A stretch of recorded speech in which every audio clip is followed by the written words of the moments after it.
Annuncio vobis gaudium magnum. Habemus Papa. Eminentissimum ac reverentissimum Dominum Georgium Marium, Sancte Romane Ecclesiae Cardinalem Bergoglio.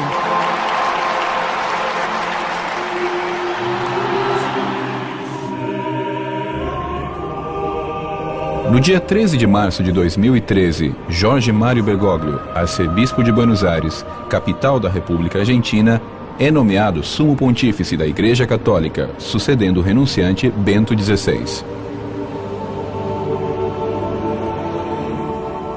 A designação de Bergoglio se realiza no segundo dia do conclave e surpreende o mundo inteiro, gerando um grande questionamento sobre este argentino que passa a se chamar Francisco.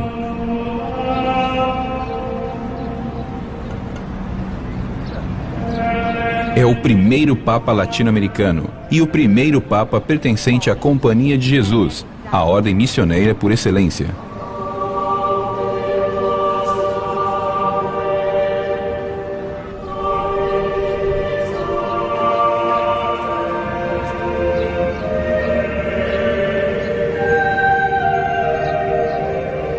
Enquanto se espera a posse formal, Francisco se mostra como um Papa diferente, com decisões e gestos de humildade e cercania que surpreende não somente aos católicos, como também a todos os homens e mulheres do mundo.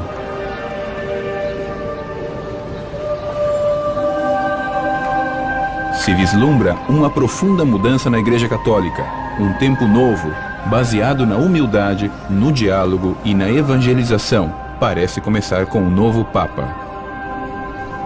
O Papa de todos.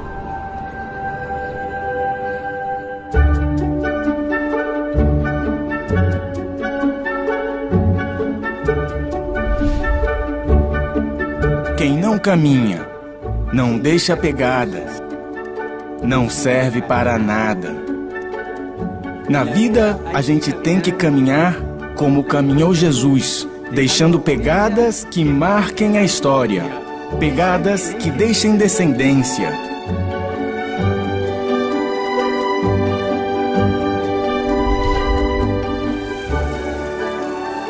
Jorge Mário Bergoglio é filho de imigrantes italianos, que a princípios do século XX chegam à Argentina em busca de um lugar para viver longe da fome e das guerras. Em 1927, decidida a realizar o êxodo ao novo continente, sua família paterna se vê obrigada a vender seus bens em Porta Comaro, na região de Piemonte, estado de Asti, para conseguir algum dinheiro. O atraso dessas vendas faz com que os Bergoglio percam suas passagens no principesco Mafalda. Esse evento, como um sinal de predestinação, salva milagrosamente suas vidas. O Mafalda afunda no litoral do Brasil. A viagem finalmente se concretiza em janeiro de 1929 e terminam se radicando na cidade de Buenos Aires, a capital da Argentina.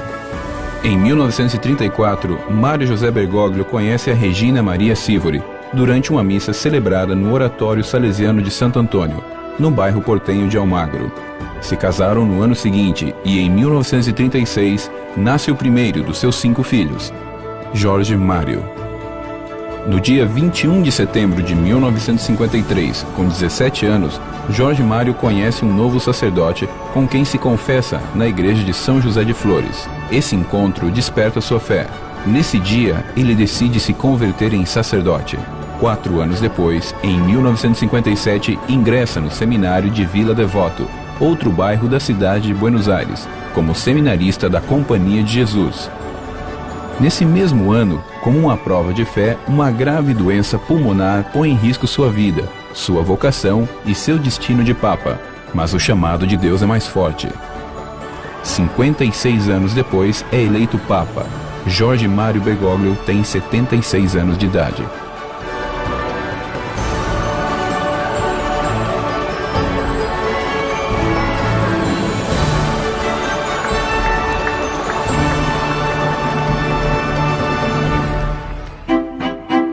Desde que é ordenado sacerdote em 1969, Jorge Mário Bergoglio começa a assumir diversos papéis de responsabilidade. Logo depois de ocupar de 1973 a 1979 o cargo de superior provincial dos jesuítas na Argentina, é nomeado arcebispo da cidade de Buenos Aires em 1998 e cardeal em 2001. Preside a Conferência Episcopal Argentina de 2005 a 2011. A experiência adquirida durante quase 40 anos numa cidade complexa e uma região de enorme religiosidade popular é fundamental para sua designação como Papa. Isto vai colocar em uma posição extremamente interessante, que o permitiu ver a complexidade de toda a Igreja, não só de uma ordem religiosa ou de diocese, mas também de uma igreja neste grande continente que é a Argentina. E que, portanto, já havia dado uma prova importante e grande de alta responsabilidade e capacidade pastoral e referida ao governo de uma grande diocese. E, evidentemente, tinha ganhado o respeito e a estima dos seus irmãos, de outros cardeais, seja por sua espiritualidade ou por sua personalidade. Os que chegam a conhecê-lo coincidem que somente a sua presença transmite calidez e serenidade, e uma abertura pouco comum em relação a todos os homens e mulheres, sem importar sua ideologia, sua classe social, nem sua crença. Bergoglio é um pastor comprometido com a sua gente, próximo à sua gente.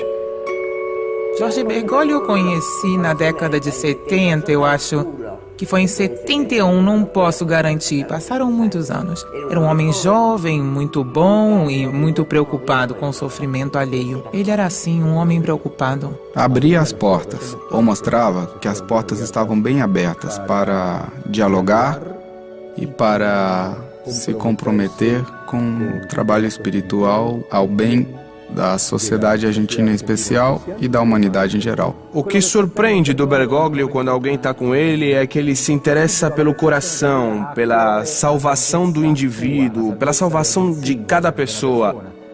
Essa é a coisa que para mim faz feliz a todos que estão do seu lado. Hoje, a festa que celebramos é a festa do amor. E o amor é adorar a Deus, o único Deus, adorar. E ajudar uns aos outros.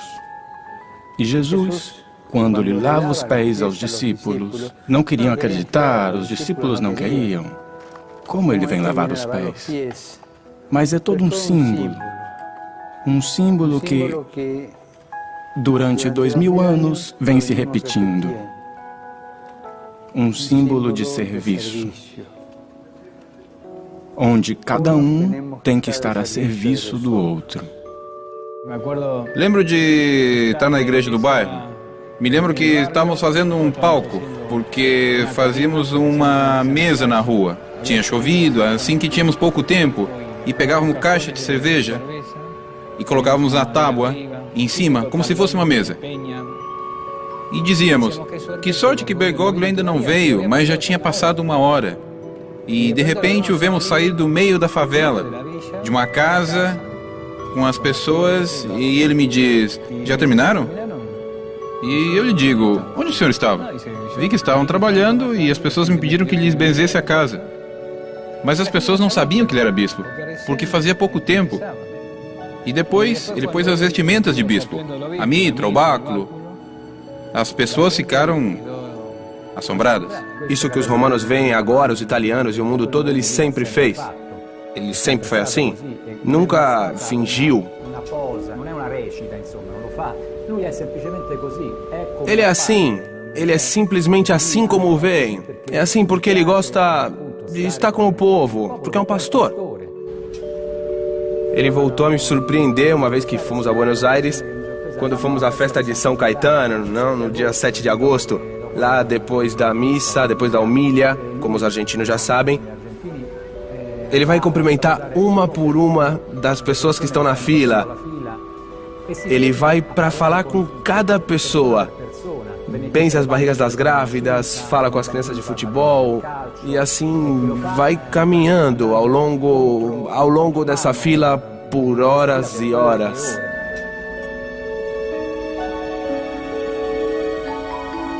O olhar do pobre, que coincide com o nosso, isso é, ainda que o pobre seja alguém a quem há que ajudar, fundamentalmente é alguém a quem temos que aprender. Então, esse olhar faz com que o pobre não seja somente para a caridade, mas alguém que ajuda a cada um de nós a aprender para a sua própria vida. À frente da sua igreja, Bergoglio acompanha de maneira incansável a todos aqueles que sofrem, mas seu compromisso se torna ainda mais evidente em 2001, quando uma severa crise política e econômica deixa a Argentina próxima da ingovernabilidade e com milhões de desempregados. Sua visão desta crise é comovente, pacificadora e chama a atenção de argentinos e estrangeiros. Tinha manifestações nas praças, ruas fechadas, panelaços, pessoas que iam à praça com as panelas. E ele já sabia bem sobre tudo o que acontecia, mas me explicou a crise principalmente através de uma imagem. A imagem dos pais e mães de família que talvez perdessem o trabalho, estavam em dificuldades e choravam de noite para que os seus filhos não vissem. Quando me transmitiu essa imagem de dignidade ferida, me surpreendeu a delicadeza de um homem que sabia ver o sofrimento dos corações dos indivíduos. Bergoglio é quem pensa constantemente. Qual a resposta mais adequada àquele que está sedento de uma dimensão de espiritualidade, sedento da presença de Deus, mas o homem simples da rua, não o acadêmico, o homem sofrido.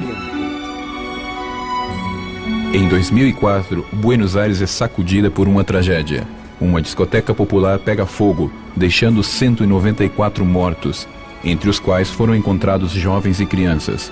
Mais uma vez, Bergoglio sofre em carne própria. Esta cidade viu chegar ao fim a vida de 194 filhos jovens que eram promessa, que eram futuro.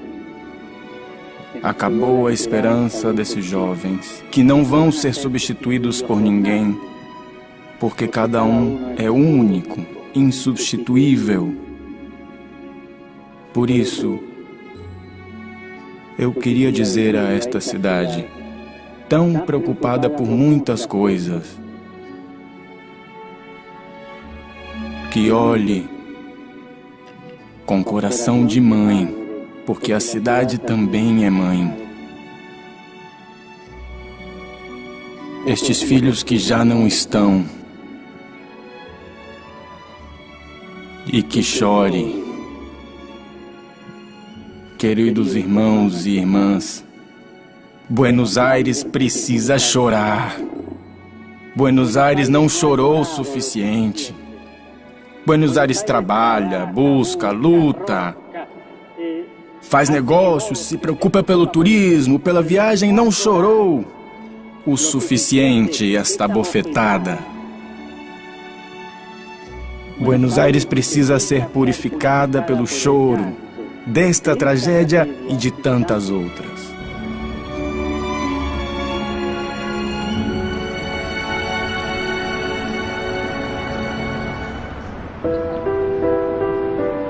Mas essa forma de ser pacificador não lhe impede de lutar duramente contra os abusos e as injustiças. É muito terrenal, demonstrou de mil maneiras, mas também é muito espiritual. Os que conhecem ele sabem que tem uma profunda espiritualidade. Então é como um contraste. É uma pessoa que, a partir do espiritual, enfrenta os temas terrenais. Digamos, não fica em uma dimensão, nem no caso nem no outro. Não fica na dimensão terrenal e não fica na dimensão espiritual. Provavelmente os cardeais que o elegeram têm captado isso. Como arcebispo de Buenos Aires, enfrenta os temas mais difíceis de uma grande cidade da América Latina, na qual convergem o poder político e econômico e os bairros periféricos que sofrem a pobreza e a exclusão. Nesta cidade é proibida a tração animal, sabiam? Ou seja, se vocês vão com uma carroça pelo centro, confiscam o burro ou o cavalo. Mas todas as noites eu vejo, na Praça de Maio, carrinhos carregados de papelão, puxados por uma criança. Nesta cidade, se raptam as mulheres e as jovens e são submetidas ao uso e ao abuso do seu corpo. Nesta cidade, há homens que lucram e se deleitam com a carne do irmão, a carne de todos esses escravos e escravas. A carne que assumiu Jesus é a mesma, e pela qual hoje Jesus está aqui, vale menos que a carne de um animal. E isso acontece aqui nesta cidade. Se cuida melhor de um cachorro que desses escravos nossos, que levam pontapés, são descartados. A grande cidade de Buenos Aires. Um momento muito forte para mim foi quando me ameaçaram de morte e eu fui na casa dele, onde ele morava num apartamento pequeno, modesto, e lhe disse: olha, aconteceu isso. Me ameaçaram depois de que fizemos uma denúncia sobre a droga nas favelas. E alguém se incomodou com isso. Eu lembro que ele pegou a cabeça, sentou e me disse: se tem que acontecer alguma coisa, eu vou pedir a Deus que aconteça comigo e não com você. Como argentinos, não sejamos hipócritas. Na escola nos ensinam que a Assembleia de 1813 aboliu a escravidão. São grandes mentiras. Existem outros tipos de escravidão que a dos negros daquela época. E hoje viemos pedir pela liberdade desses escravos. E viemos pedir com nossa oração, com nosso coração amando e com nossas obras. Assim é o cardeal que Buenos Aires pede. Por isso há 40 mil corações em frente à Catedral Portenha, lamentando a partida de Bergoglio e festejando a chegada de Francisco. Estava na agência ANSA, onde eu trabalho, eu sou jornalista lá. Tínhamos destacado bem com canetinha os nomes dos possíveis. Ele não estava. Então, quando se escutasse o nome, veríamos o sobrenome. Tínhamos aí os 10 nomes destacados. Quando começa a dizer em latim o nome dele, todo mundo ficou desconcertado, não captou exatamente o que dizia. Um colega grita: é Bergoglio. Imediatamente escuto o que dizem Francisco, então digo: não, cuidado, não se enganem, pode ser um Francisco. Isso eu conto sempre. Parecia tão incrível que o tinham escolhido. As apostas eram 70-1. Absolutamente diziam que não. Ninguém podia acreditar. Ele já estava pensando na aposentadoria. E, de repente, Deus lhe deu um desafio. No momento em que ele pensava em se aposentar. Um desafio muito grande. E acho que é um momento muito importante. Não somente para a sua vida, mas para a vida da igreja.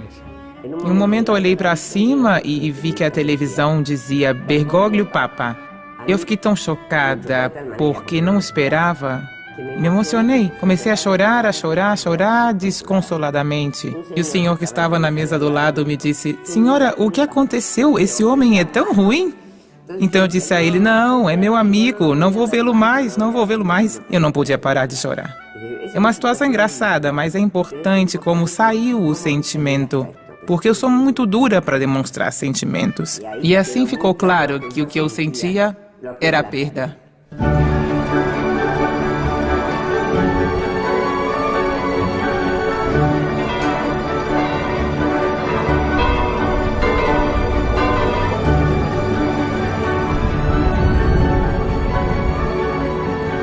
Me surpreendeu que a eleição dos cardeais fosse tão majoritária em relação a um homem tão simples como ele, o cardeal Jorge Mário Bergoglio.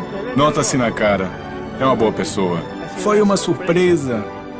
Traz ventos novos, frescos. Eu estou muito emocionado. Um Papa sul-americano, de Argentina, de Brasil, são irmãos.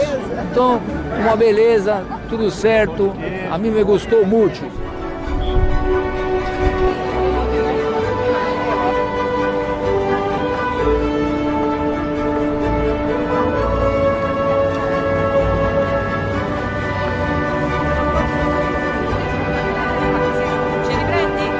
O Francisco que o mundo começa a conhecer não é diferente do Bergoglio que conhecem os argentinos. Sua coerência demonstra a sua autenticidade, de um jeito de ser e de agir exemplar e inspirador. Ao longo dos seus 56 anos a serviço de Deus e seu povo, 3 pilares de pensamento que construíram sua maneira de viver e sua palavra. Tanto para o jovem seminarista da Companhia de Jesus, como para o bispo portenho ou para o Papa Francisco, são vitais para a transcendência e para a construção de um mundo melhor e próximo a Deus, uma vida de austeridade e ajuda ao necessitado, uma cultura de diálogo e o encontro entre homens, e uma reevangelização para voltar a nos conectarmos com o Criador. E hoje, caros amigos, vemos como se responde à vocação de Deus com disponibilidade, com prontidão, mas vemos também qual é o centro da vocação cristã: Cristo.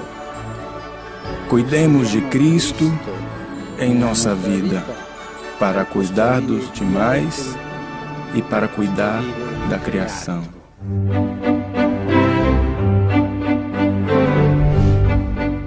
A eleição da humildade que fez sua honorável santidade torna evidente o critério que o guia na eleição essencial. Isso enche de esperança o coração de todos os fiéis repartidos pelo mundo e, em geral, de todos os homens.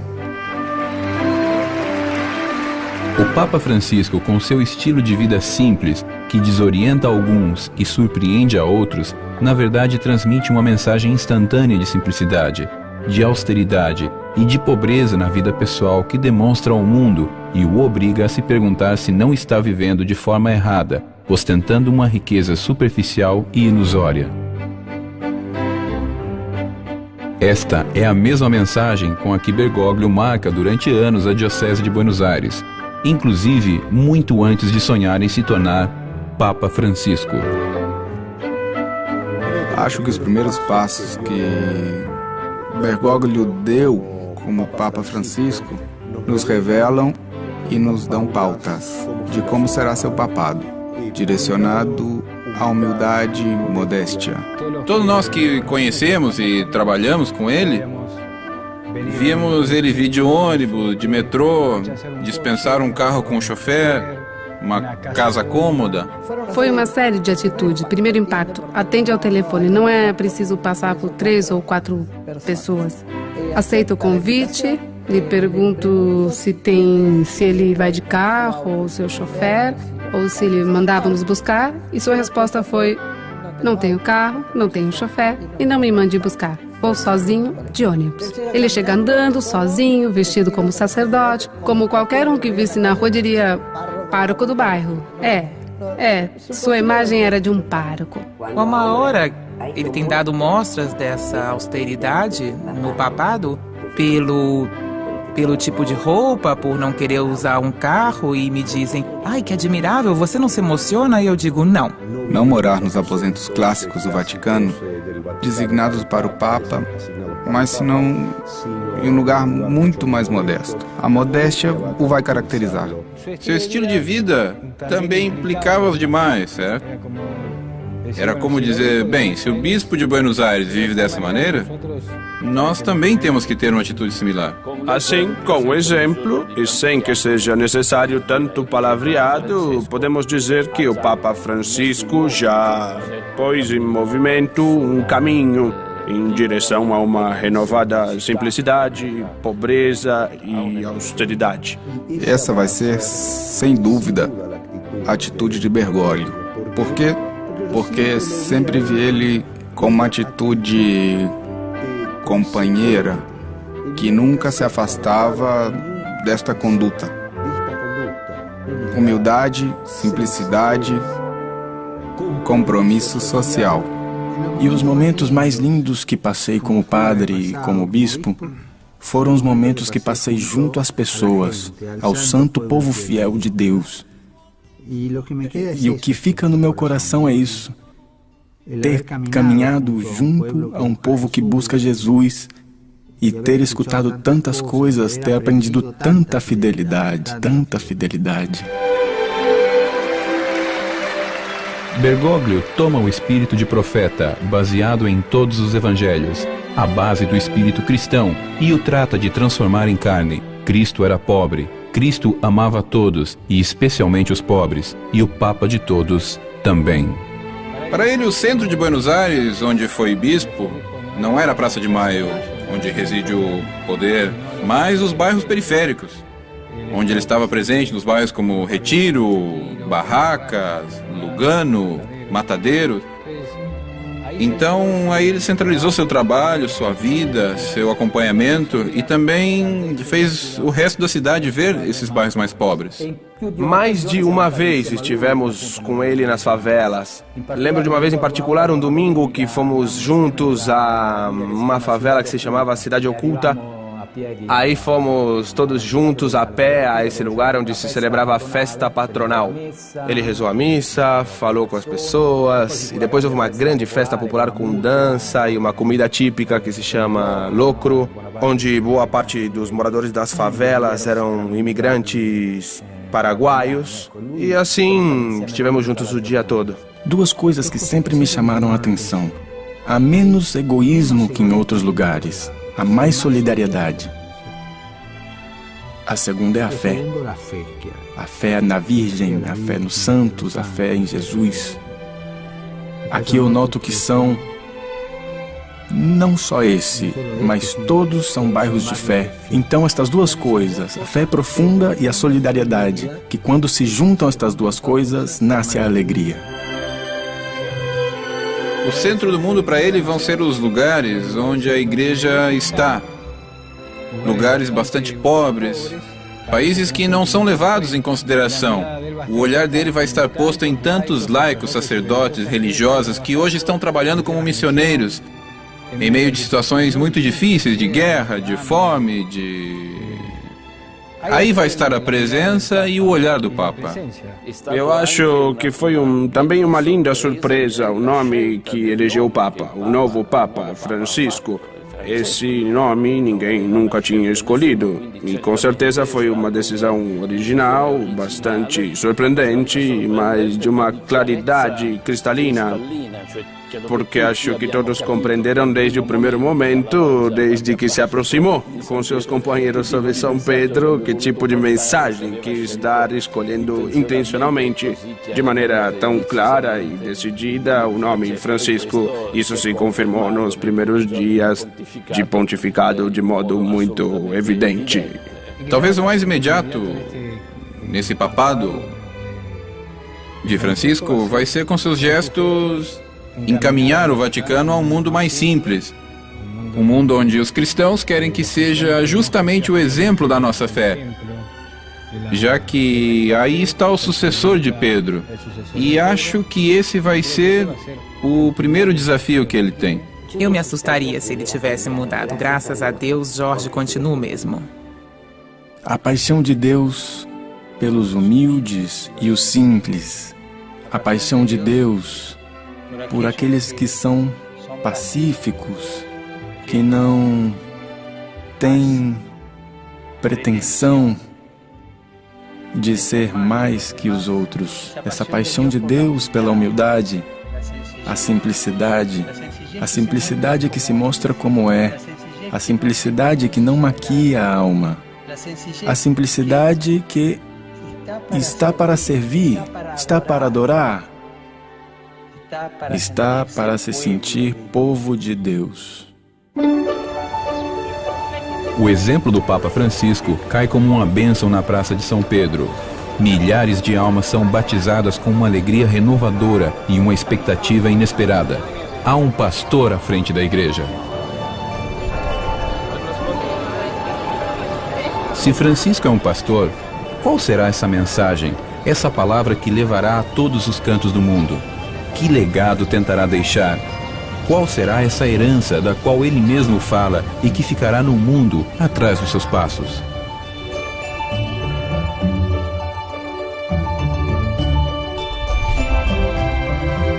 Escutar ao alto como ele escutava.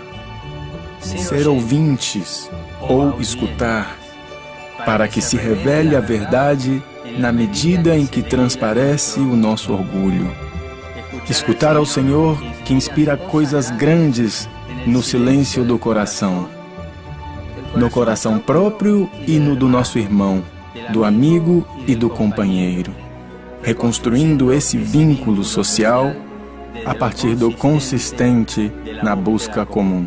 A experiência da comunidade cristã que se vive da América Latina é uma experiência de grande comunhão e de grande fraternidade, de um companheirismo afetivo e efetivo. Acho que estes traços, que são também psicológicos e humanos, pesaram na avaliação do cardeal Bergoglio como Papa. Eu diria duas coisas principais.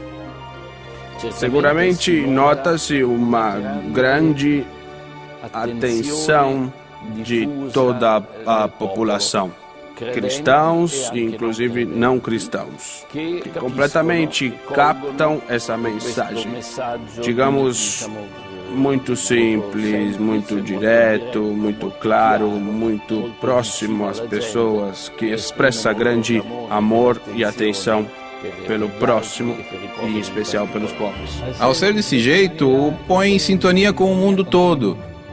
Isso é muito importante. Eu acho que ele é assim. Se tivesse sido franciscano ou diocesano, teria sido mesmo. Eu acho que ele tem uma sintonia grande com o mundo, independente do seu pensamento, independente da sua religião, independente de tudo. A Igreja Católica é consciente da importância que tem promover a amizade e o respeito entre homens e mulheres de diversas tradições religiosas.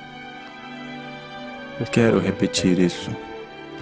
Promover a amizade e o respeito entre homens e mulheres de diversas tradições religiosas. Outra das coisas importantes que o Jorge fez é se abrir a outras religiões. Podemos dizer que a relação agora com os judeus, com os muçulmanos, é muito importante. Antes estávamos muito fechados, se era judeu era uma porcaria, se era muçulmano não sei o que eles passavam com Alá. E Jorge dizia que todos somos filhos de Deus e que o mais importante é que acreditássemos em Deus. Não importa o nome que você dá, o importante é acreditar em Deus e ser bom. Houve diferentes encontros e orações pela paz, que ele organizou em momentos críticos, para a paz mundial que nos reuniu em pedidos a Deus, para que se despertasse o sentimento de bondade, de consideração de todos os homens para que lutássemos pela paz. Sendo cardeal, teve excelente relacionamento com todos os referentes de todas as religiões. Amizade com alguns deles, grande amizade com alguns. Então é um Papa com a visão voltada para o ecumênico. Da minha parte, desejo continuar seguindo as pegadas dos meus predecessores, a firme vontade de continuar o caminho do diálogo ecumênico, e agradeço desde já ao Pontifício Conselho por promover a união dos cristãos. A cultura do encontro significa como ponto central que o outro tem muito para nos dar, que temos que ir em direção ao outro com uma atitude de abertura e para escutarmos. Poderão algum dia todas as bandeiras do mundo compartilhar o mundo como compartilham as da Praça de São Pedro? Me parece que nesse tempo, nesse mundo que mudou tanto e que muda vertiginosamente, é uma pessoa que vai ter um papel importante quanto ao diálogo com o mundo, dentro da igreja, mas também da igreja em relação ao resto. Percebi um grande entusiasmo na igreja em geral e também nas declarações dos cardeais. Parece um Papa capaz de unir a igreja. O que me impactou em particular foi notar entusiasmo tanto nos conservadores como nos progressistas. Por isso, parece que é um Papa com capacidade de unir, não de confirmar as divisões, mas ao contrário, de pacificar, de unificar, de criar comunidade. Para mim é belíssimo essa atenção especial que o novo Papa, digamos, atraiu com seu modo de falar com as pessoas de hoje, com palavras simples, com gestos expressivos de relação pastoral com as pessoas. Para mim, isso já é uma mensagem concreta de nova evangelização. Com o Papa Francisco, a Igreja promete ir ao encontro do mundo, e o mundo se encontra com uma nova oportunidade de começo. É exatamente ao contrário do que em Babel. Se ouvem vozes em todas as línguas, mas só se fala um idioma, o idioma do amor. Existe uma mudança que possa gerar maior entusiasmo? Como padre jesuíta, ele é perfeito para o que a igreja precisa nesse momento. Acho que ele vai renovar a igreja e a sociedade. É um sinal de esperança, acho que para o mundo todo. E especialmente porque a Europa precisa de uma mensagem. Acho também que de um Papa que não seja europeu. Vai fazer muito bem para a Europa e para a América Latina, com certeza. A experiência que o Papa teve vem de muito trabalho pastoral em Buenos Aires e também acho que o fato de que seja o primeiro jesuíta é algo que surpreende muito. A mudança é pro bem. A mudança é pro bem.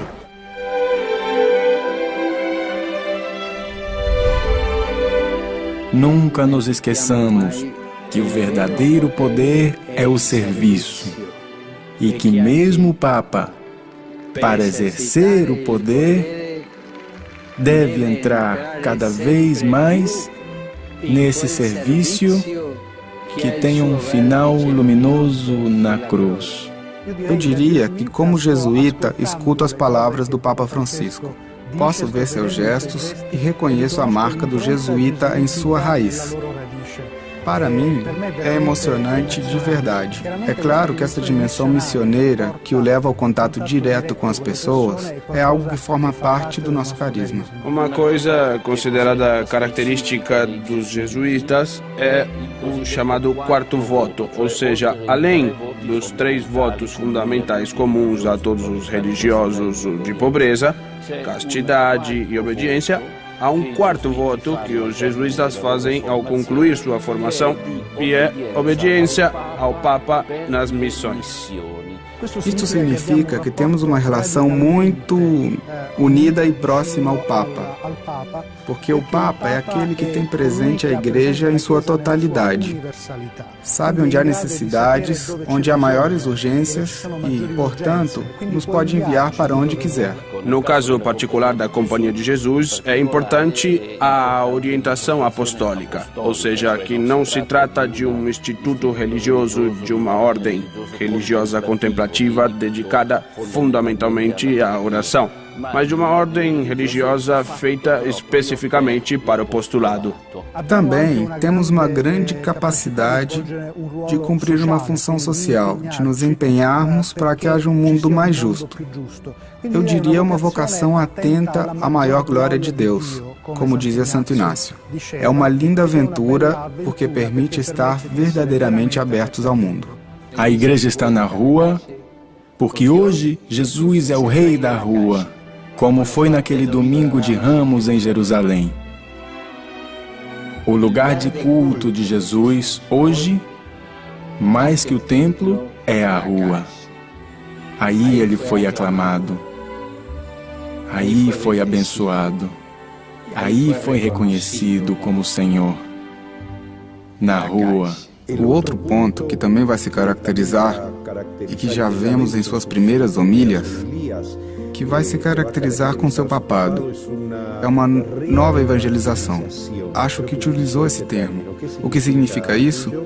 Que todos aqueles que se autodefinem como católicos, que não somente têm um rótulo de católicos, mas que pratiquem seu catolicismo na igreja e fora dela. O momento que estamos vivendo requer uma nova evangelização, isto é, uma reevangelização de um território já evangelizado, que, no entanto, não se reconhece mais como cristão. Enquanto que, ao contrário, na América Latina, temos uma evangelização mais recente e esta tensão missioneira está ainda mais vigente, está ainda mais viva. Definiu reiteradas vezes, mas com muita claridade em nosso livro, e seguramente expressou aos cardeais do Sacro Colégio qual era a sua imagem da igreja. Com palavras claríssimas disse: a igreja deve deixar de ser autorreferencial, deve sair ao encontro das pessoas, deve escutar as pessoas. Essa é a igreja que eu acredito. Ele definiu assim, e é o que o Papa Francisco procura. Para ele é fundamental o contato pessoal, direto, podemos dizer quase físico com as pessoas.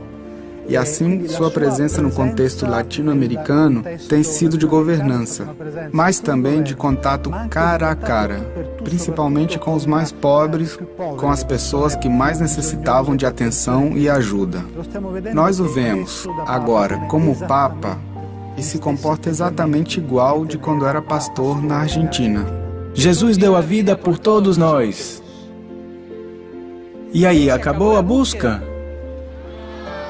Não ouvi, acabou a busca? Não!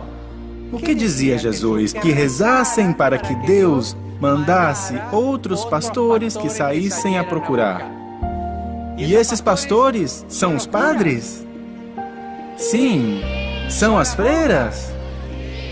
São os bispos? São vocês? Sim, outra vez, são vocês? Outra vez, mais forte! E vocês têm que sair para buscar? E têm que falar de Jesus para as pessoas? E têm que convidá-los para que conheçam Jesus? Essa mudança que está nascendo se explica de um jeito simples, com as palavras do próprio Bergoglio. A igreja deve evitar a tentação de ser administradora e não pastoral. Deve transformar suas estruturas para transmitir e facilitar a fé. Talvez a realidade do Vaticano possa ser que o necessite mais nesse momento. Bergoglio é um homem de experiência, um homem que já tem um protagonismo na igreja muito forte. Acho que tem um prestígio muito grande. E é por isso que pensaram nele como uma pessoa para esse momento. A situação que vive a igreja neste momento é muito delicada, ao menos por dois motivos. A igreja, durante séculos, foi basicamente uma igreja ocidental, europeia, muito concentrada sobre o continente europeu e, em particular, podemos dizer sobre a Itália.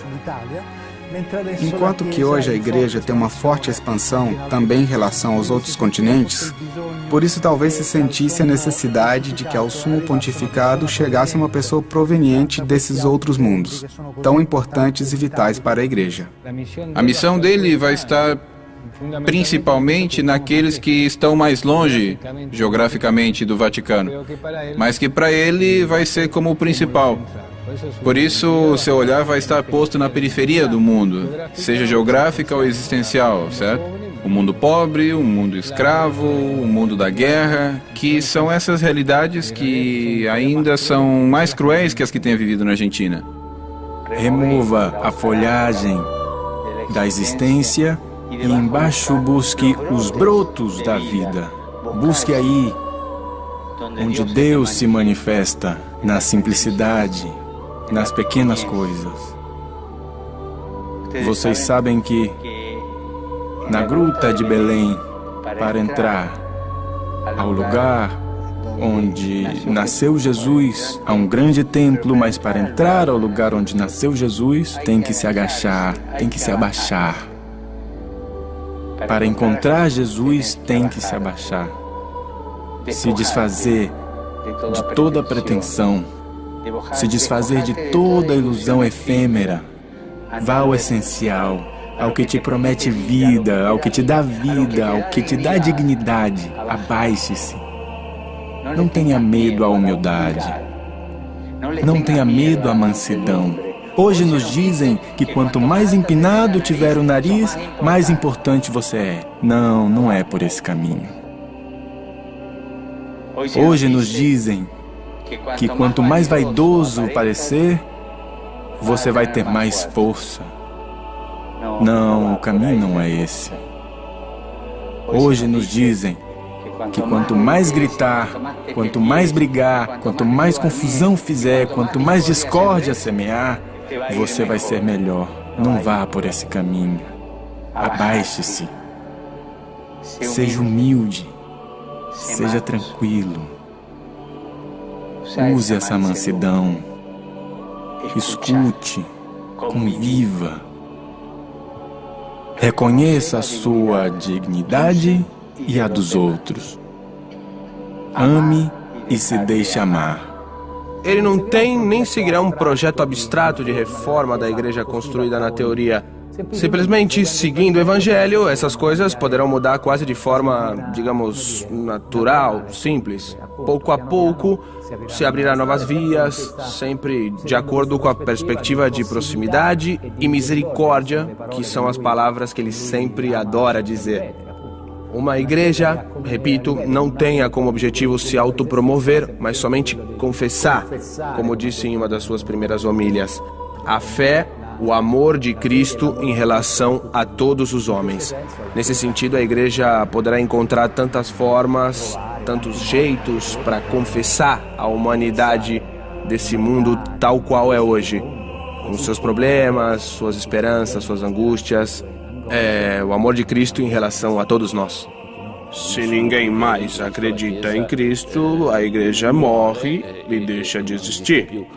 Se, ao invés disso, se consegue reviver a fé em Jesus ressuscitado, se converte em bem para todos os cristãos, mas, ao mesmo tempo, uma capacidade de manifestação de amor efetivo que se transforma em bem para toda a humanidade, que cria paz, que cria harmonia com o universo. Essas são algumas das belas palavras que o Papa Francisco guarda no coração. Disse: escolhi Francisco, escolhi pelos pobres, pela paz e pela harmonia com a criação. Esse Papa vai dar à igreja esse caminho que tem a ver com a vida simples que ele sente, mas que o mundo também reclama da igreja. Por mais que haja setores que talvez não o compreendam, talvez até possam resistir. Acho que ele, com seu jeito de ser, com a sensatez que tem, vai conseguir que esses objetivos sejam alcançados. E eu acho que é uma questão de tempo. E alguns objetivos ele vai ver, outros sucessores dele vão ver.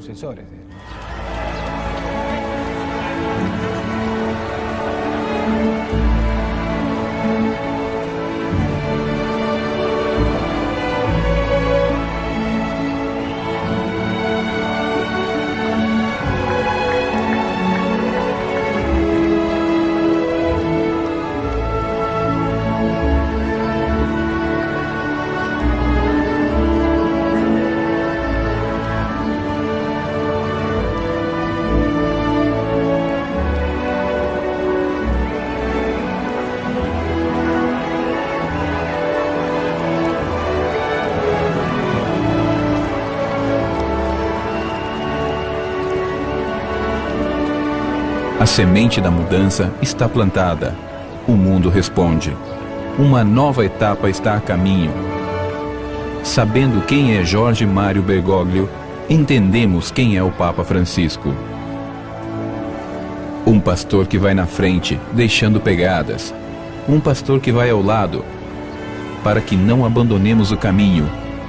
E um pastor que está atrás, para nos dar coragem para continuar. Esse é Francisco. Esse é o Papa de todos.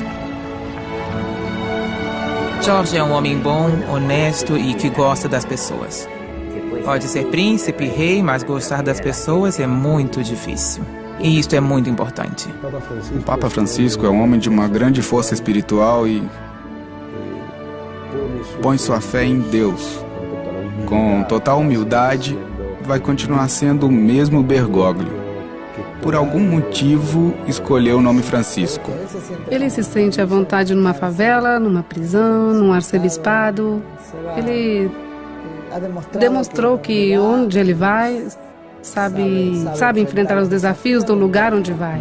O que o Papa faz tem uma história. Não é o que vem agora, como enganar as pessoas, não. Ele tem uma espiritualidade baseada nessa simplicidade, nessa austeridade, que é o que quer para a igreja. E bom, evidentemente vai precisar de pessoas que acompanhem ele. Com certeza é uma pessoa muito inteligente, então terá pessoas que estejam preparadas para trabalhar com ele no Vaticano. E entender que ele coordena e dirige a igreja do mundo todo e que a igreja não é somente o que se vê no Vaticano. Somos nós, os que estão na África, na Ásia, ou seja, não é só o Papa do Vaticano, é o Papa do mundo. É um homem que dá paz. O que melhor que um Papa que dê paz? Queria pedir, por favor, a todos aqueles que têm posições de responsabilidade no âmbito econômico, político ou social, a todos os homens e mulheres de boa vontade, sejamos guardiões da criação, do trabalho de Deus gravado na natureza, guardiões do outro, do meio ambiente.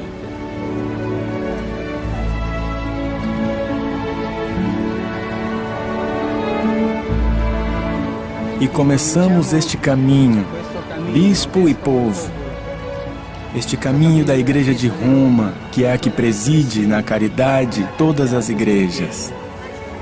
Um caminho de fraternidade, de amor, de confiança entre nós. Rezemos sempre uns pelos outros. Rezemos por todo mundo, para que haja uma grande fraternidade. Espero que este caminho da igreja, que hoje começamos e no qual me ajudará o meu vigário aqui presente, seja frutuoso para a evangelização desta tão bela cidade. Quero dar a bênção, mas antes peço um favor. Antes do bispo abençoar o povo, peço que vocês rezem ao Senhor para que me abençoe a oração do povo pedindo a bênção para o seu bispo. Façamos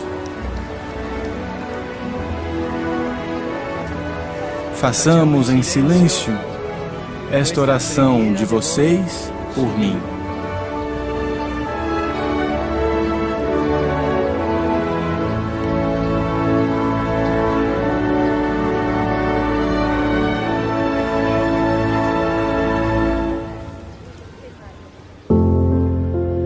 Queridos irmãos, o convite de Jesus é aliviar o peso de nós mesmos, dessas simulações, falsas crenças e receitas rápidas que tanto gostamos de ensaiar todos nós. O convite é retomar a confiança do trabalho fraterno de todos, a longo prazo talvez. Como aprenderam os humildes do nosso povo, heróis conhecidos e anônimos, que se sentiram filhos de Deus e desta terra. Como ele mesmo nos sugere, confiar como filhos, como ele, que não economizou esforços e entrega, mesmo sem ver os resultados. A fraternidade no amor, como viveu Jesus, nos alivia. Faz a dificuldade suave. Não é questão de ser impecável, porque ninguém que se compromete deixa de se enlamear, mas que nos convida a não ficar no chiqueiro que corrompe, porque Deus sempre nos perdoa e nos eleva.